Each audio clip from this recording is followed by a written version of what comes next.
जय श्री नागदेव। आज आप सुनेंगे सावन मास की नाग पंचमी की पावन कथा। श्रावण मास की पावन नाग पंचमी के इस शुभ अवसर पर आप सभी का हार्दिक स्वागत है। मनाता है कि आज के दिन श्रद्धा और विधि विधान से नागदेव की पूजा और व्रत कथा सुनने से भगवान शिव की कृपा प्राप्ति होती है। काल सर्प दोष से राहत मिलती है और परिवार में सुख शांति और समृद्धि का वास होता है। आइए पूर्ण श्रद्धा और विश्वास के साथ नाग पंचमी की पावन व्रत कथा का श्रवण करें और नागदेव का आशीर्वाद प्राप्ति करें। बोलिए नागदेव महाराज की जय, हर हर महादेव की जय। और साथ में सुने राजकुमारी और सांप की कथा। खूब सुंदर कथा है। एक राजकुमारी थी। वो अपना माता पिता का एकलौती बेटी थी। उनकी कोई भाई नहीं था। सभी भाई बहन को हंसते खेलते राजकुमारी देखती है तो वो उदास हो जाती है। कहती है कि शायद मेरा भी भाई होता तो मैं भी ऐसे ही अपना भाई के साथ खेलती कूदती। सावन मास का नाग पंचमी था। सभी गांव को औरतें माटी का बर्तन बनाती है तो कोई कटहर का पत्ता लाती है नाग देवता को दूध और खोई खिलाने के लिए। राजकुमारी वो सभी औरत को देखकर वो भी माटी लाने जा रही थी कि मैं भी माटी ले आऊँगी और माटी सान कर मैं भी बर्तन बनाऊंगी और उसी में नाग देवता को दूध और लावा दूंगी। जैसे राजकुमारी जाने के लिए तैयार हुई वैसे ही उनकी दरवाजा पर एक महात्मा जी आते हैं। वो भूखे प्यासे थे। कहते हैं कि बेटी मुझे कुछ भोजन मिलेगा, मुझे बहुत भूख प्यास लगी है। राजकुमारी कहती है कि हाँ बाबा, अभी तो मेरा घर भोजन नहीं तैयार हुआ है, लेकिन मेरे घर में सतुआ अचार मुरई प्याज सब कुछ है, आपके लिए वही आनता हूँ। बाबा कहते हैं कि बेटी ये तो बहुत अच्छा की बात है, लाओ मैं आज सतुआ खाऊंगा। राजकुमारी बाबा को सतुआ ले आती है या उन्हें देती है।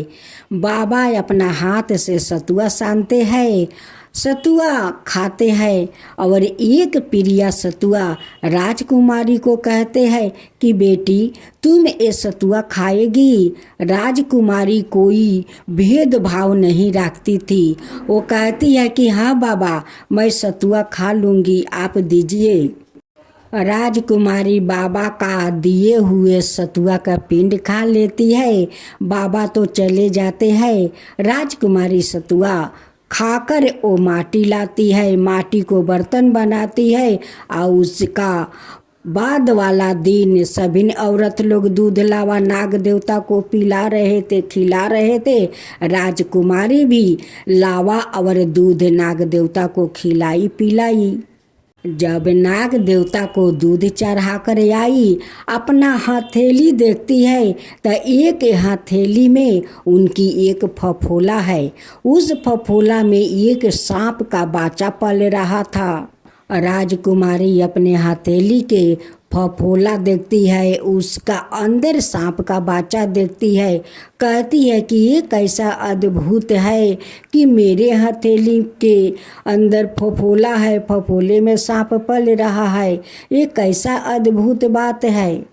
राजकुमारी सोचती है, कहती है कि जो भी हो आज नाग पंचमी है, आज का दिन मेरे हाथ में ऐसा अद्भुत रहस्य है।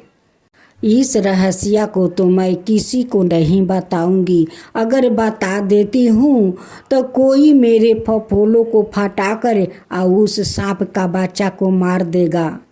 जैसे जैसे सांप बड़ा होते जा रहा था वैसे ही फफोला बड़ा होता जा रहा था। देखते देखते कुछ दिन बीत गया। एक दिन राजकुमारी भोजन करके वो सो रही थी। रात का समय था। वो फफोला फाट गया और सांप के बच्चा उससे निकल गया और निकल कर उसी के पास सो गया। जब राजकुमारी जागती है तो अपना हथेली का फफोला देखती है। फफोला तो फाट गया है। कहती है कि इसमें जो सांप था वो कहाँ गया। वो देखती है तो उनकी बिस्तर पर वो लम्बा होकर सो रहा था। राजकुमारी बहुत हिम्मत वाली थी। उस सांप को देखकर तनी भी नहीं डरती थी। राजकुमारी उस सांप को दूध पिला पिला कर उसे पोषण पालन करती है। राजकुमारी उस सांप को फफोला कहकर बुलाती थी और वो दौड़े दौड़े आ जाता था। क्योंकि उस सांप तो राजकुमारी का हथेली से उत्पन्न हुआ था, उसलिए उनकी नाम में फफोला रख दी। देखते देखते फिर दूसरा सावन महीना आ गया। सभी बहनें गाछ में झुलुआ लगाती है और उनकी भाई उन्हें झुलाता है। वो देखकर बहुत उदास होती है। राजकुमारी वो भी झुलुआ लेकर जाती है या गाछ में लगाकर आ झुलुआ पर बैठती है। उसका पीछा उनकी वो सांप जाकर उन्हें झुलुआ आराम से झुला रहा था। राजकुमारी ये देखकर बहुत खुश हो जाती है या कहती है कि फफोला तू मेरा भाई है। सभी भाई अपना बहन को झुलुआ झुलाता है, तू भी आकर मुझे झुलाता है। तू मेरा भाई है। राजकुमारी का फफोला भाई झुलुआ झुलाते हैं और राजकुमारी बहुत मज़े से झुलुआ में झूलती है। राजकुमारी उस भाई से कहती है कि भाई सब बहनें सावन महीना में गाछ में झुलुआ लगाकर झूलती है। भाई लोग झुलाते हैं, हमारा तो कोई भाई नहीं था कि मुझे कोई झुलुआ झुलाएगा। अब तू मेरा भाई है। अब मैं हर साल सावन महीना में गाछ में झुलुआ लगाऊंगी। अब मेरा भाई मुझे झुलुआ में झुलाएगा। राजकुमारी को ये सब देखकर बहुत खुशी हुई। उनकी तो खुशी का कोई ठिकाना नहीं था। एक दिन की बात है, फफोला कहीं बाहर घूमने चला गया था। उस दिन राजकुमारी जो घर में उनकी फफोला भाई रहता है उस घर में कुछ कपड़ा झूला हुआ था। वो कपड़ा के पीछे जाती है और उनकी थोड़ा माथा चक्कर मार के और वहीं पर गिर जाती है। गिरे गिरे वहीं पर पड़ी रहती है। जब राजकुमारी का फफोला भाई शाम को आता है, आकर अपना घर का दरजा लगा देता है और लगा कर और वो अपना खाल उतार कर या खूंटी पर टांग देता है। अब तो उस समय राजकुमारी का होश आ गया था और राजकुमारी उस कपड़ा के पीछे से सब कुछ देख रही थी कि मेरा भाई तो मनुष्य है और ये सांप के खाल में रहता है। वो खाल उतार कर वो टांग देता है और सो जाता है राजकुमार बनकर। अब तो ये बात देख कर राजकुमारी को औरों खुशी का कोई ठिकाना नहीं है। ये सब देख कर राजकुमारी सोचने लगी कि जब मेरे माता पिता मामा के घर से लौटेंगे, अगर मेरा माता पिता इस सांप को देखे तो ना जाने कि वो लोग कैसा रिहास करेगा, इन पर क्या जुल्म करेगा, इन्हें घर में रहने देगा या नहीं रहने देगा। यही सब राजकुमारी सोच रही थी। लेकिन ये तो कोई सांप नहीं है, सांप का अंदर तो ये राजकुमार है। राजकुमारी का माता अपने महके से उनकी पिता के साथ लौट आती है। राजकुमारी अपना माता को देखकर बहुत खुश होती है। राजकुमारी के माता कहती है कि आज मेरी राजकुमारी इतना खुश है, क्या बात है बेटी कि तू इतना खुश हो। राजकुमारी कहती है कि माता पिता तुम लोग इतना दिन के बाद अपना मैके से लौट रही हो तो मेरा खुशी नहीं होगा। मेरा तो खुशी होगा कि मेरा माता पिता इतना दिन के बाद घर पर लौटा है।